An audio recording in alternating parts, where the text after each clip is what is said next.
Apreciados amigos y hermanos, qué gusto estar con ustedes una vez más. En esta oportunidad estudiaremos la lección número 1 que lleva por título La guerra detrás de todas las guerras. Queremos en estos momentos invitarles para que alisten sus Biblias y juntos estudiemos la palabra de nuestro Dios.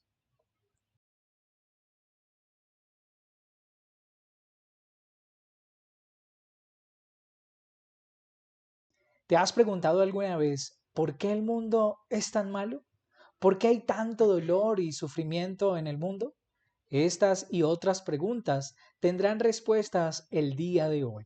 Y para ello tenemos una invitada muy especial. Hoy nos acompaña uno de las líderes de la iglesia de Sarón, Viviana Rojas. Viviana, gracias por estar aquí con nosotros. Bienvenida. Gracias, Cami, por la invitación y es un placer poder compartir este espacio y compartir también la palabra de Dios. Muy bien, vamos a comenzar con nuestra primera pregunta en esta ocasión. Según la Biblia, ¿dónde se originó la primera guerra y entre quiénes se llevó a cabo tal batalla? Bueno, Cami, en Apocalipsis 12:7 nos dice que esta gran batalla o este conflicto se dio en el cielo. Miguel y sus ángeles y el dragón. Si Miguel es Jesús, entonces, ¿quién es el dragón? Muy bien, interesante tu pregunta. La Biblia da respuesta a esta pregunta. Por allí en Apocalipsis capítulo 12, versículo 9 dice, y fue lanzado fuera el gran dragón, la serpiente antigua que se llama Diablo y Satanás. Entonces, este dragón, según el texto sagrado, es el diablo o Satanás. ¿Listo? Entonces, esa sería la respuesta a esta pregunta. Muy bien, sigamos avanzando un poco con nuestra lección de esta semana. ¿Quién fue ese dragón antes de pecar? ¿Será que Dios lo creó así malo, perverso, como lo hemos estado estudiando durante esta semana? Bueno, pues la concepción que nosotros tenemos del enemigo, del diablo, es de maldad, dolor, tristeza. Eso es lo que nos hace referencia cuando escuchamos esta palabra, pero en realidad no fue así. Dice en el Conflicto de los Siglos, el capítulo 30, en la página 484, en el último párrafo de esta página, dice, había sido el más honrado por Dios y el más exaltado en honor y en gloria entre los habitantes del cielo. Antes de su caída, Lucifer era el primero de los querubines que cubrían el propiciatorio santo y sin mácula. Así dice Jehová el Señor, tú eres el sello de perfección, lleno de sabiduría y consumado en hermosura en el Edén. Jardín de Dios estaba de toda piedra preciosa, era su vestidura.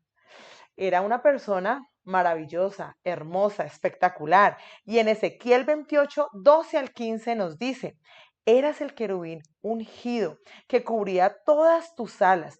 Yo te constituí para esto. En el santo monte de Dios estabas. En medio de las piedras de fuego te paseabas. Perfecto eras en tus caminos desde el día en que fuiste creado hasta que la iniquidad fue hallada en ti. Era un ser perfecto. Perfecto. Muy bien. Era perfecto según lo que menciona el texto bíblico. Pero entonces, si era tan perfecto, si era tan hermoso, si era con todas estas características que Dios designó en él, entonces, ¿qué pasó? ¿Cuál fue el pecado de Satanás? ¿Por qué cayó en esto?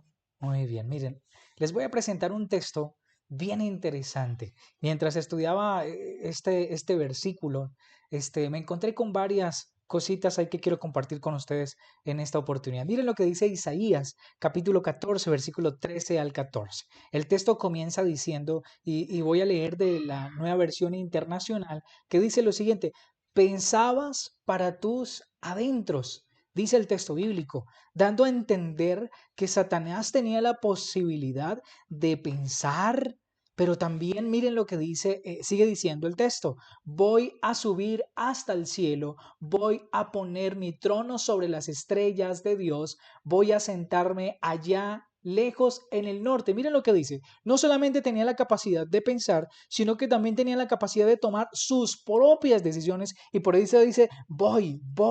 Él tenía su propia manera de pensar, tenía toda la potestad de tomar la decisión, pero aquí viene su pecado. el texto sagrado termina diciendo, subiré más allá de las nubes más altas y seré como el Altísimo. En otras palabras, Satanás deseaba ser como Dios, Mm. deseaba ocupar el puesto de Dios, deseaba estar allí. Él no quería que Dios estuviese allí en su trono porque era lo que deseaba su corazón y allí radicó el problema, el pecado de Satanás. Y por eso hoy vemos a este Satanás en esta condición. Muy bien. Si el pecado y Dios no son compatibles, ¿qué sucedió? ¿Qué nos dice la lección? ¿Qué nos dice la Biblia en cuanto a esta historia? Bueno, pues en Apocalipsis 12:8 dice, pero no prevalecieron, ni se halló ya lugar para ellos en el cielo. ¿Qué quiere decir esto? Que ya no podían estar juntos. Algo que me llamó la atención mucho, Camilo, el comentario bíblico de Elena Ujú. G. de White, El conflicto de los siglos, el capítulo 29 y 30, que es el que toman como referencia a la lección de esta semana, decía que Satanás fue expulsado, pero no fue Ujú. expulsado inmediatamente. No, la misericordia y la gracia de Dios le dio mucho tiempo para que él pudiera arrepentirse, pudiera meditar, Así entender, es. comprender, acabar con esta rebelión, con este egoísmo, con ese deseo de supremacía. O sea, el Señor en su inmenso Ujú. amor le dio la oportunidad a Satanás para que él tomara marcha atrás de la Ok. decisión, de los pensamientos, de todo lo que él estaba armando y generando Ujú. en su mente. Pero como no fue así, no se dio así, ¿qué pasó? Ya no podían estar los dos en el cielo, así que fue expulsado. Muy bien. Pero según la lección, logró atraer consigo la tercera parte de los ángeles del cielo. O sea, él no se vino solo. Así es. Él no dijo, bueno, ya la rebelión, aquí me fui, gracias Señor y hasta Ujú. luego. No, él no se fue solo. Entonces, ¿cuál fue la estrategia de Satanás para llevarse consigo toda esta cantidad de ángeles? Muy bien. Apocalipsis capítulo 12, versículo 9. Miren lo que dice. Así fue expulsado el gran dragón, aquella serpiente antigua que se llama Diablo y Satanás, que engaña al mundo entero.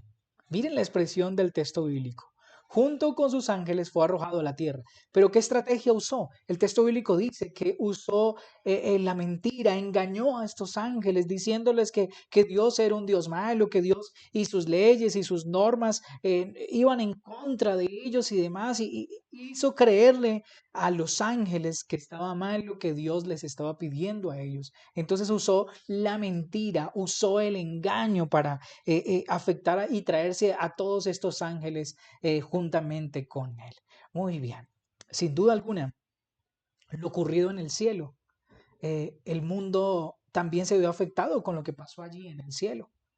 ¿Cómo era el mundo antes del pecado? ¿Cómo estaba el mundo antes de que sucediera todas estas cosas? Bueno, pues en perfecto orden, en la sabiduría y armonía de Dios, el Señor dice que el mundo, eh, todo lo que Dios había hecho era bueno en En gran gran manera.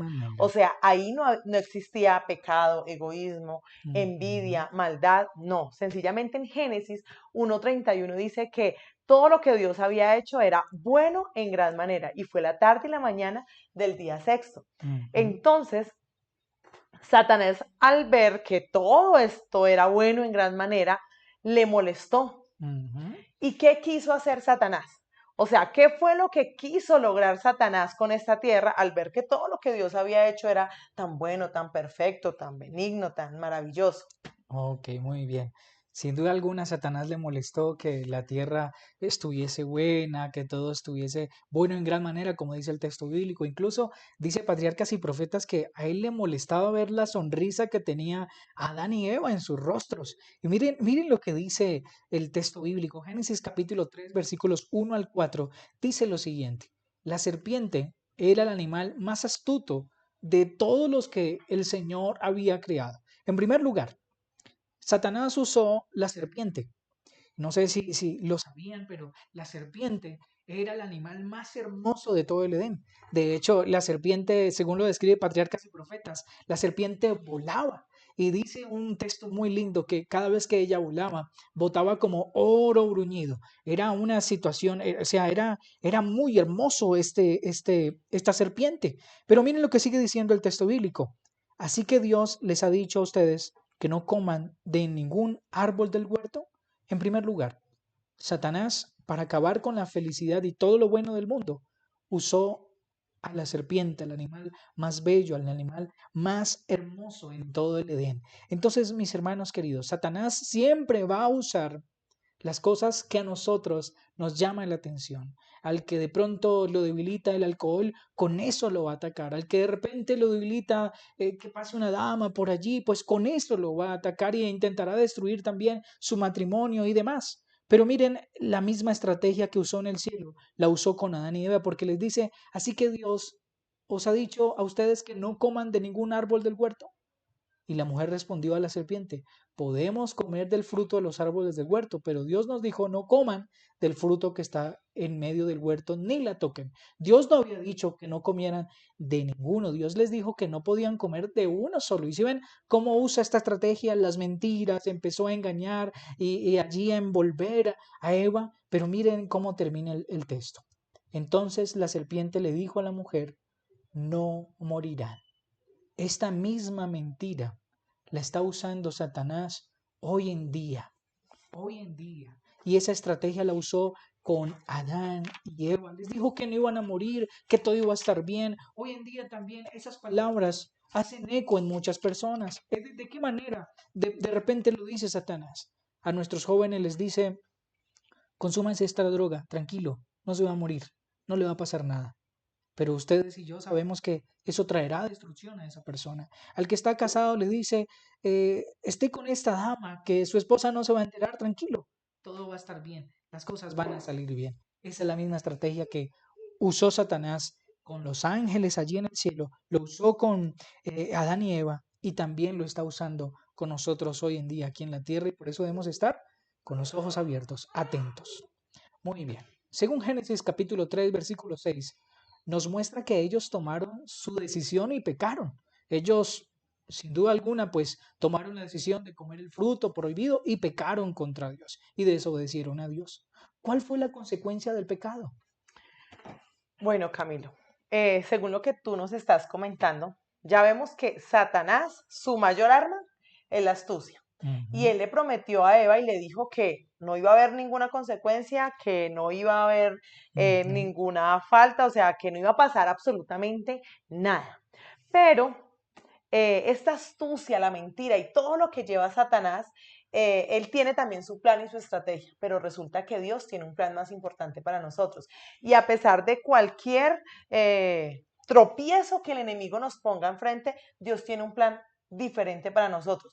¿Cuál fue Amén. la consecuencia de este pecado? Sencillamente la muerte.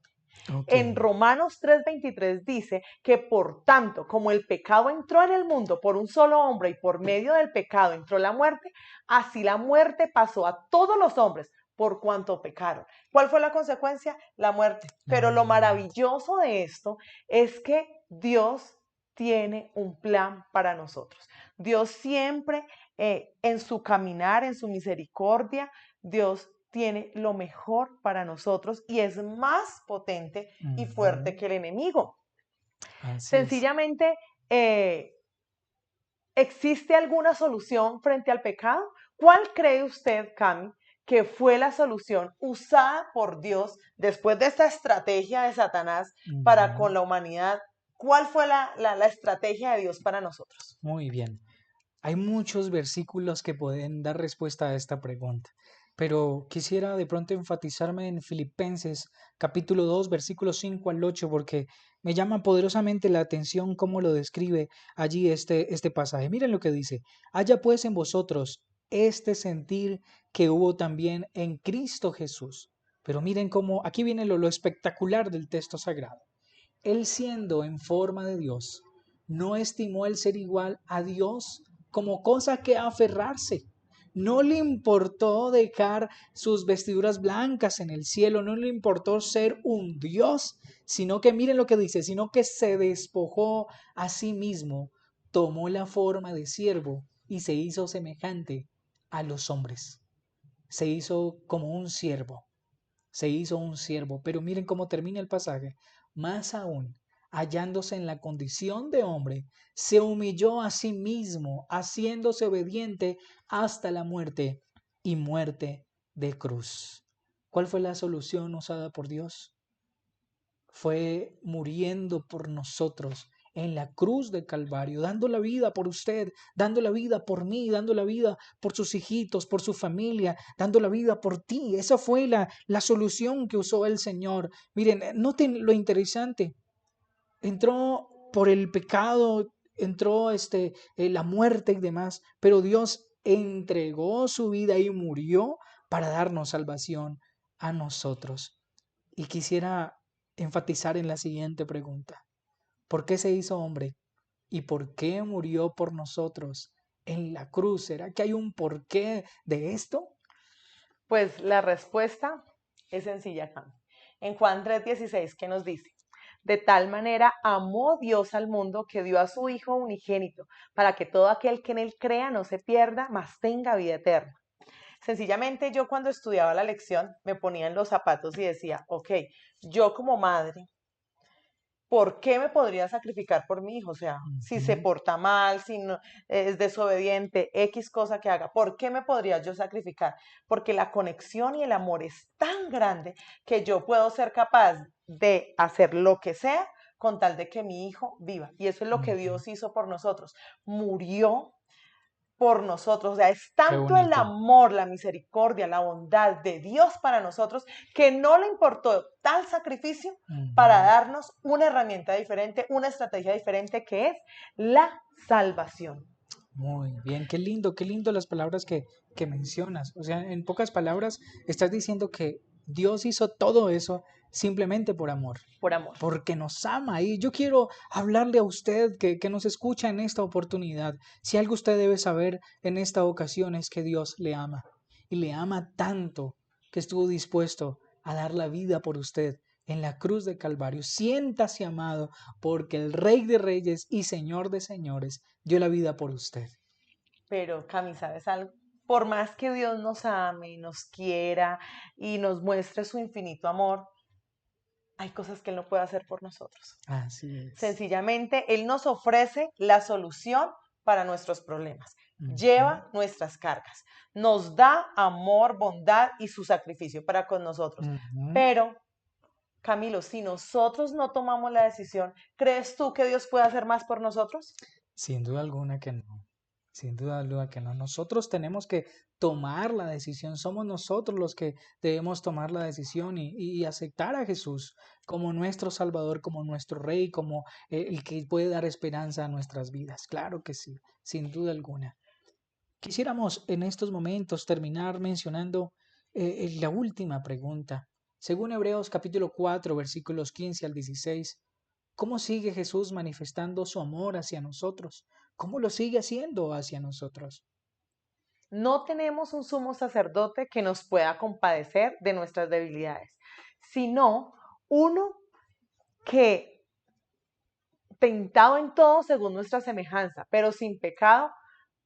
Acerquémonos pues confiadamente al trono de la gracia para alcanzar misericordia y hallar gracia para el oportuno socorro.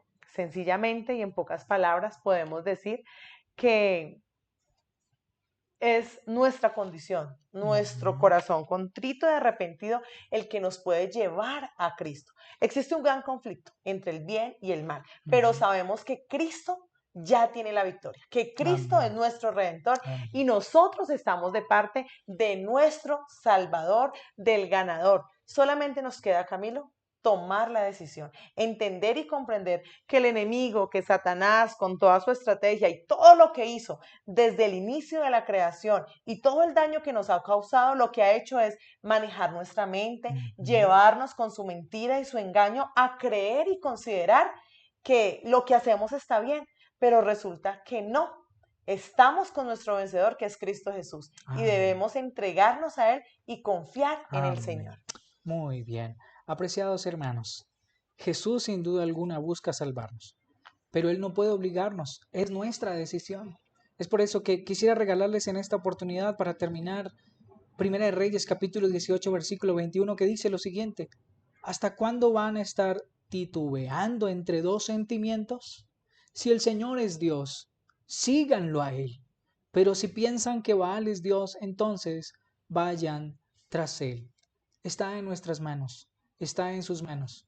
El aceptar a Jesús, el entregarle su corazón, el entregarle su vida a Él, entregarle todos sus sueños al Señor, o estar de parte de Satanás y todas las consecuencias que trae el seguirlo a Él. Espero de todo corazón que su decisión sea el aceptar a Jesús, amarlo con todas sus fuerzas y con todo su corazón. Queremos invitarles para que puedan cerrar sus ojos y vamos a hacer una oración para culminar nuestro estudio en esta oportunidad. Oremos. Cariñoso Padre que estás en el cielo, sin duda, Padre Celestial, a través de esta lección hemos recordado cuánto nos amas. Tu palabra, Señor, dice, porque de tal manera amó Dios al mundo, que dio a su Hijo unigénito, para que todo aquel que en Él crea no se pierda, mas tenga vida eterna. Gracias, Señor, por manifestar su amor hacia nosotros. Gracias por su bondad, por su misericordia hacia nosotros, sus hijos.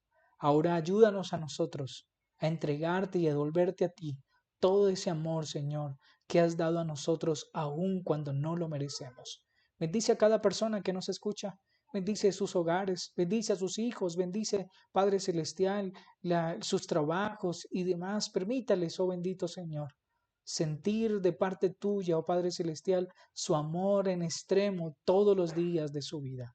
Gracias, Señor, por escucharnos y gracias por tu palabra. En Cristo Jesús oramos. Amén y amén. Amén. Viviana, gracias por acompañarnos. El Señor te bendiga poderosamente. Gracias por estar aquí con nosotros. Gracias a todos los oyentes que estuvieron con nosotros conectados. El Señor les bendiga poderosamente en esta ocasión.